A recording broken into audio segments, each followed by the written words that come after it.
अस्सलाम वालेकुम फ्रेंड्स, उम्मीद है आप सब लोग खैरियत से होंगे। फ्रेंड्स, आज मैं ये बताऊं, बड़ा बड़ा एक इम्पॉर्टेंट टॉपिक है कि जो जेन ज़ी के लोग हैं उनको मेंटल हेल्थ इश्यूज़ ज़्यादा क्यों होते हैं।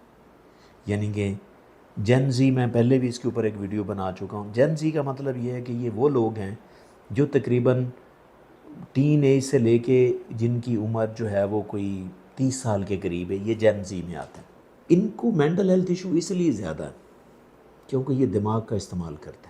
दिमाग का इस्तेमाल करते हुए इशू भी दिमाग के ही होंगे, कॉमन सेंस है। क्योंकि ये जनरेशन सोचती डिफरेंट है, फोकस डिफरेंट तरह करती, दिमाग का इस्तेमाल ज़्यादा करती, और एक कंपटीशन के अंदर ये जनरेशन है जिसमें होता क्या है कि इनको मेंटल हेल्थ इशू इसलिए ज़्यादा होते हैं कि नंबर वन, 3 इंपॉर्टेंट मैं फैक्टर बताऊंगा जिसकी वजह से इनके मेंटल हेल्थ इशूज़ ज़्यादा हैं। नंबर वन, ये कंपैरिजन करते हैं कि वो चीज़ ऐसे है, वो इंसान ऐसे है, मैं इससे आगे कैसे जा सकता हूँ, मैंने ग्रो कैसे करना है, मैंने अपनी स्किल्स को कैसे बेहतर करना है, दूसरे से मैंने कैसे बेहतर करना है। That is indeed a positive comparison. मैं इसको पॉजिटिव कंपैरिजन कहता हूँ। तो जब आप फोकस करते हैं कंपैरिजन के ऊपर, मेहनत भी करेंगे, मेहनत से क्या होगा कि आपको टेंशन भी होगी, स्ट्रेस भी होगी, एंग्जाइटी भी होगी, तो आपके मेंटल हेल्थ इश्यूज बढ़ने के चांसेस हैं और होते हैं, इस जनरेशन को हैं। फिर दूसरा इशू है कि जैसे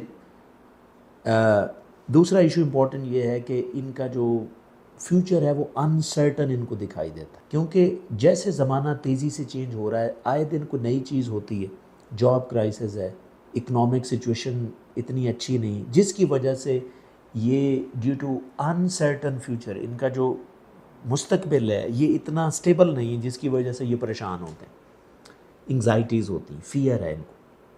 और तीसरी इंपॉर्टेंट इन्फॉर्मेशन इनके पास जो है, या तीसरा इंपॉर्टेंट फैक्टर इनकी मेंटल हेल्थ इश्यूज़ के लिए, वो ये है कि इनके पास इंफॉर्मेशन ओवरलोडेड है। यानी हर तरह से मल्टीटास्किंग है, ये भी नॉलेज है, ये भी है, ये भी है, ये भी है, ये सारी चीज़ें जब इनके पास होती हैं तो इनका जो ब्रेन है ओवरलोडेड होता है। जब आप ओवरलोडेड ब्रेन में होते हैं ना, तो आपका फोकस कम होता है, अटेंशन कम है, फोकस कम है, जिसकी वजह से आपके जो टारगेट हैं वो कॉम्प्रोमाइज़ हो सकते हैं, आपकी परफॉर्मेंस कॉम्प्रोमाइज़ हो सकती है। क्योंकि जब आपके पास ओवरलोडेड इन्फॉर्मेशन होती है तो आप कंफ्यूज होते हैं, कन्फ्यूजन में स्ट्रेस है, एंग्जाइटी है, टेंशन है। तो इस तरह के प्रॉब्लम जो हैं वो जेन जी के साथ बाय डिफ़ॉल्ट होते हैं।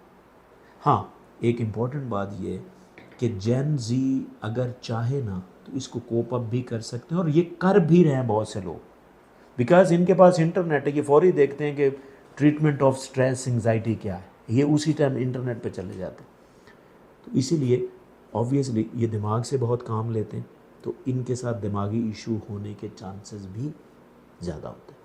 आई होप कि आपको टॉपिक अच्छा लगा होगा, but still if you have any question please write me in the comment section and definitely I will answer. Thank you.